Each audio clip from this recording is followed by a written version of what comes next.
Katekese Mingguan 9 Agustus 2026 Gereja Bethel Tabernakel Krisalem Tulung Agung. Tema terminologi. Gereja dengan aliran Pantekostal tentu sangat akrab dengan istilah sinode.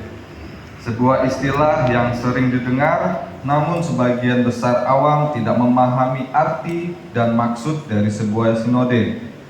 Mari kita bahas bersama-sama dalam katekese ini. Sinode adalah kata dari bahasa Yunani, synodos, yang terdiri dari dua kata, syn dan hodos. Syn berarti bersama dan hodos berarti jalan. Jadi arti sinode adalah jalan yang dilewati bersama, atau pada terjemahan singkat berarti berjalan bersama. Sebelum adanya aliran Protestan dan Pantekostal, istilah sinode sudah digunakan oleh gereja. Sinode pada fungsinya sesungguhnya adalah untuk menyelaraskan tiap-tiap gereja yang tersebar supaya bisa berjalan bersama dalam hal hukum gereja, dogma, doktrin, dan lain sebagainya. Sinode lebih seperti konsili, tapi membahas hal yang lebih ringan seperti isu-isu yang sedang terjadi. Sinode menjaga kesamaan prinsip-prinsip dasar gereja, baik tentang liturgi, keimanan, hari raya, dan hukum-hukum. Pada zaman gereja masih satu, sinode terdiri dari para uskup yang dipimpin oleh uskup utama atau paus. Para uskup akan membahas berbagai perkara bersama-sama untuk menjadikan tiap-tiap gereja selaras. Dengan adanya sinode, maka semua gereja yang tersebar memiliki Alkitab yang sama, hari yang sama, dan paham yang sama. Sampai akhirnya gereja mulai terpecah dan tidak lagi satu, menjadikan masing-masing gereja yang terpisah memiliki sinodenya sendiri-sendiri. Setelah perpecahan, barulah ada istilah sinode ekumenis, yaitu pertemuan antara sinode gereja untuk saling berbagi keunikan gereja masing-masing.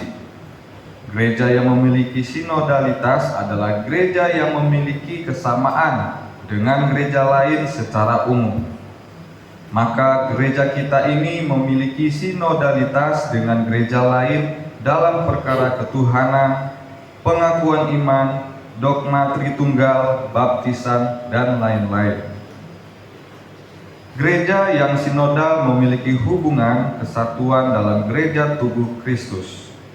Bila ada gereja yang tidak berjalan, bila ada gereja yang tidak bisa berjalan bersama dengan gereja arus utama, maka gereja itu dianggap tidak sinodal dan tidak dianggap sebagai gereja tubuh Kristus. Contoh seperti gereja-gereja Saksi Yehua dan gereja Mormon, dan mungkin masih banyak contoh lain. Gereja-gereja semacam itu memang menyebut diri sebagai gereja, tapi mereka tidak sinodal. Artinya ada paham-paham fundamental yang bertentangan dengan gereja tubuh Kristus. Pada gereja kita ini, GBT, kita beraliran Pantekostal. Pengertian sinode dalam aliran Pantekostal sedikit berbeda dari pengertian awal. Sinode dalam pandangan Pantekostal itu seperti sebuah organisasi. Jadi sinode satu dengan yang lain tidak bisa disamakan. Bila disebutkan sinode GBT, itu hampir sama artinya dengan organisasi GBT, sekalipun artinya tidak benar-benar sama. Sinode kita lebih membahas isu-isu yang dihadapi gereja masing-masing, membahas visi misi, acara ibadah bersama, strategi pengembangan, administrasi, retret, dan lain sebagainya. Hampir tidak pernah terjadi dalam sinode Pantekostal yang membahas doktrin, hukum gereja, prinsip dasar, dan hal semacamnya. Pantekostal memiliki paham seperti namanya, semua berdasar pada pimpinan Roh Kudus.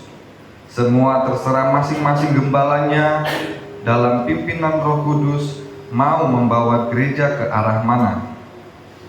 Jadi GBT sini, GBT sana bisa jadi berbeda ibadahnya. Seperti katekese yang ada di GBT kita belum tentu ada di GBT lain. Sehingga arti sinode yang seharusnya berjalan bersama tidak kita dapati dalam sinode-sinode Pantekostal. Kita hanya bersama dalam sebuah badan gerejawi, tetapi tidak benar-benar bersama dalam kesatuan yang satu dan seragam. Semoga Tuhan kita Yesus Kristus memperhatikan keadaan gereja kita ini dan membawanya untuk dapat bersatu kembali saat kedatangannya. Marilah kita bersama-sama sebagai umat menjadi umat yang sinodal, yaitu berjalan bersama.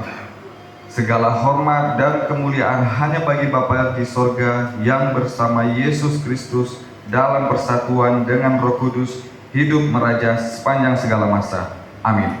Amin.